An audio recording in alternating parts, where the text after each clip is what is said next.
Okay, this is UK Europe, turn 6. They have 44 IPCs to spend. They're going to buy, out of necessity, because I made a stupid move with the Americans, they're going to buy an air base for Gibraltar so that they can protect those naked American transports. They're also going to buy 3 transports and 2 artillery. And they do have 2 attacks. One of them is a bombing raid on Normandy, Bordeaux, with the new bomber that they purchased. And the other is an attack, an amphibious assault on Persia. The South African infantry is coming in from Italian Somaliland to make a landing here, and that attack will be supported by a fighter and a tactical bomber from Egypt. So that should be that. So we have to roll some dice. We'll come back in a sec with that. Okay, for the bombing raid on Normandy, Bordeaux, the strategic bomber is going to be bombing the factory, and the factory, of course, gets an anti-aircraft shot at the bomber and misses. So the bomber's going to get this +2. So 4 + 2, 6 IPCs worth of damage to the factory. So a successful run.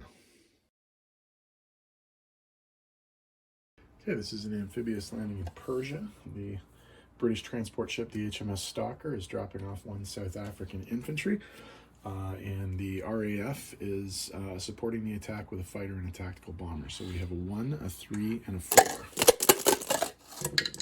So the tank is taken out, but we'll see whether or not it takes a casualty itself. And it does not. So the British do not have to decide whether or not they want to lose a plane. So the territory is taken, and the British have no casualties.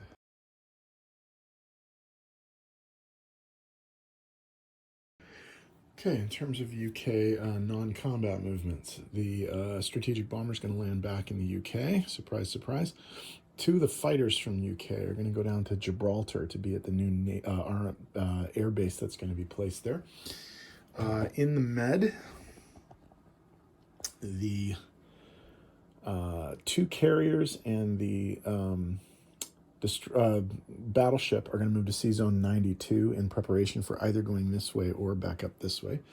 But the planes on the carriers are going to land in Greece and join the growing power base there. In terms of what's happening in the Mideast, the 2 planes that were involved in the attack on Persia have to land in, well, they could land in eastern Persia, but they're going to land in Iraq, so they can be a little bit closer to the action. So that should be all of the moves. So I'll tidy up the board and come back in a sec. Okay, for placement of new units, the 2 new artillery are going to go into the United Kingdom, and 2 of the 3 new transports will be placed in the United Kingdom, Sea Zone 110. The 3rd transport will be placed in Sea Zone 81, which I think is safe. 1, 2, 3, 4, 5, 6. No, they have no place now. 4, 5, 6. Well, theoretically, they could land in northwest Persia, but I don't think they're going to. So I think we'll put that there.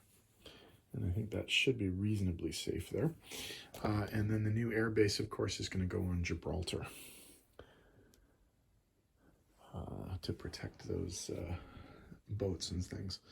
Okay, in terms of income, we only have one adjustment to make, and that's that Germany is going to lose 2 for Persia, and the UK is going to pick up 2.